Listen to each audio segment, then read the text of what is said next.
Olá, tudo bem com você? Hoje nós vamos iniciar a leitura do livro As 5 Linguagens do Amor, do autor Gary Chapman, traduzido por Yara Vasconcelos e narrado por mim, Edirlane Carvalho.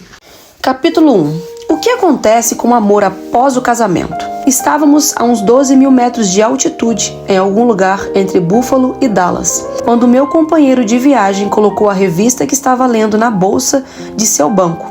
Olhou em minha direção e perguntou: "Em que você trabalha?" "Sou conselheiro conjugal e sou palestrante em seminários sobre família", respondi.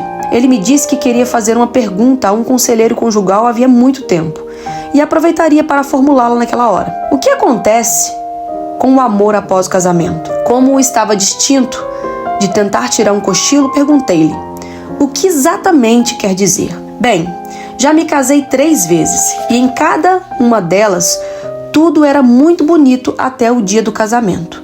Em algum lugar, depois do sim, as coisas mudavam. Todo o amor que eu imaginava ter por elas e que elas pareciam ter por mim evaporou-se. Considero-me uma pessoa inteligente. Sou um empresário bem-sucedido, mas não consigo entender por que dessa situação." Continuamos a conversa. "Por quanto tempo você ficou casado?"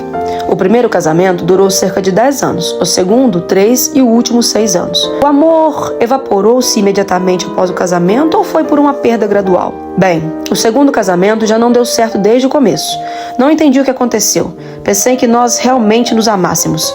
No entanto, a lua de mel foi um desastre e depois disso não nos entendemos. Tivemos um período de 6 meses de namoro, um romance arrebatador. Estávamos realmente entusiasmados, mas foi só nos casarmos para que nossa vida virasse uma batalha sem trégua. No primeiro casamento, tivemos uns 3 ou 4 anos bons, antes que o primeiro filho nascesse. Daí em diante, ela deu toda a atenção para a criança e parecia não precisar mais de mim." "Você disse isso a ela?"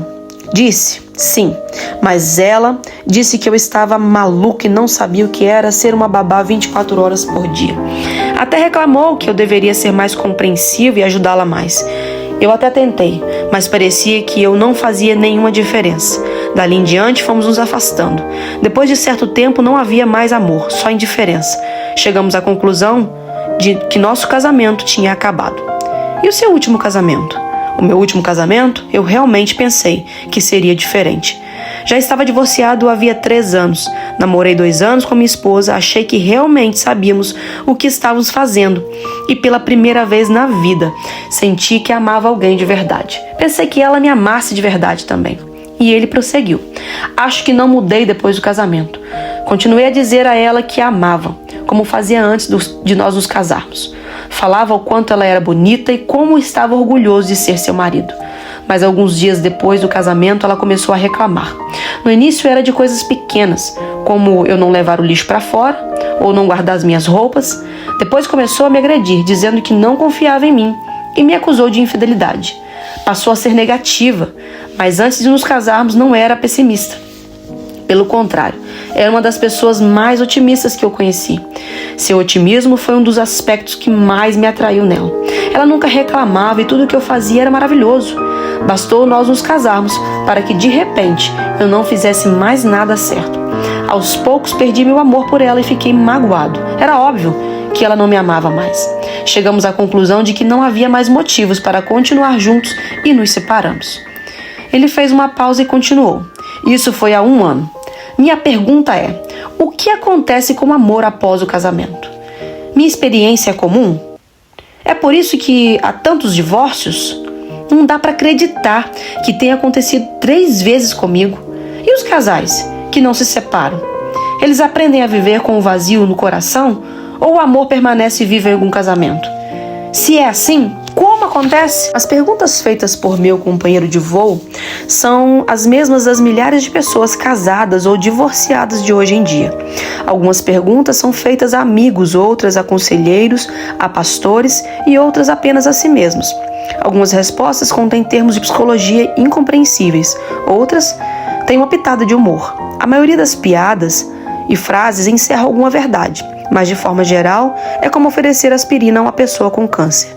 O desejo de ter um amor romântico no casamento está profundamente enraizado em nossa formação psicológica. A maioria das revistas populares contém pelo menos um artigo sobre como manter a chama do amor no casamento. Há uma infinidade de livros sobre o mesmo tema. Os programas de televisão e rádio abordam esse assunto em programas e entrevistas. Manter o amor vivo no casamento é um assunto muito sério. Um adendo do autor que eu achei muito importante. Devemos estar dispostos a aprender a primeira linguagem do amor de nosso cônjuge se quisermos comunicar o amor de uma forma eficiente. Mesmo com tantos livros e revistas e ajuda disponíveis, por que tão poucos casais parecem ter descoberto o segredo de manter o amor vivo após o casamento? Por que um casal que assiste a um curso de comunicação com maravilhosas ideias sobre como melhorar o diálogo não consegue pôr em prática os exercícios aprendidos? O que acontece depois de lermos um artigo do tipo 100 formas de expressar o amor e colocarmos em prática 3 formas mais adequadas, nosso cônjuge não reconhecer nosso esforço? Desistimos das outras 97 formas e retornamos ao nosso dia a dia. A resposta às perguntas anteriores é o propósito desta obra. Não quero dizer que todos os livros e artigos já publicados não ajudem.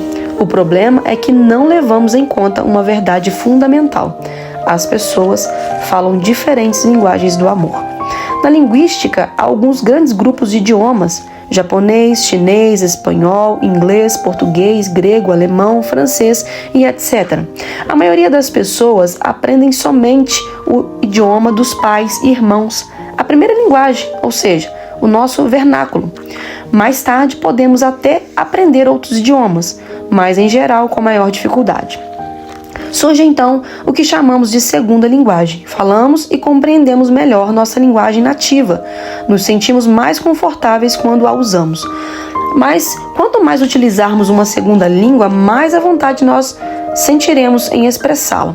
Se falarmos somente nosso idioma e encontrarmos alguém que também só fale o dele, diferente do nosso, a comunicação entre nós será bem limitada. Será necessário apontar, gesticular, desenhar ou fazer mímica para comunicar a ideia que desejamos transmitir. Poderemos até nos entender, mas será uma comunicação bem rudimentar. As pessoas de linguagem fazem parte da cultura humana. Se quisermos um bom intercâmbio cultural, será necessário aprender a linguagem daquele com quem desejamos nos comunicar. Isso também acontece no âmbito do amor. Sua linguagem emocional e a de seu cônjuge podem ser tão diferentes quanto a do chinês e do inglês. Não importa o quanto você se esforça para manifestar seu amor em inglês, se seu cônjuge só entender chinês. Jamais conseguirão entender o quanto se amam.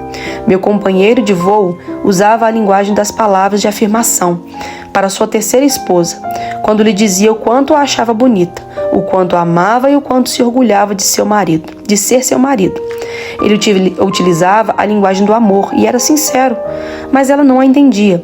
Talvez ela procurasse o amor em seu comportamento, mas não o encontrou. Ser sincero não é o suficiente.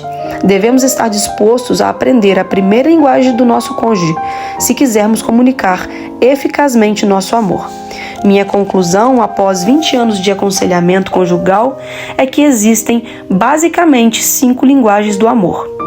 Em linguística, um idioma pode ter inúmeros dialetos e variações. Da mesma forma, com as 5 linguagens emocionais básicas do amor, também há vários dialetos. Eles se encontram em artigos de revista como 10 formas de demonstrar amor à esposa, 20 formas de manter o marido em casa, ou 365 expressões do amor conjugal. Não há 10, 20, nem 365 linguagens básicas do amor. Em minha opinião, há somente 5. No entanto, pode haver inúmeros dialetos.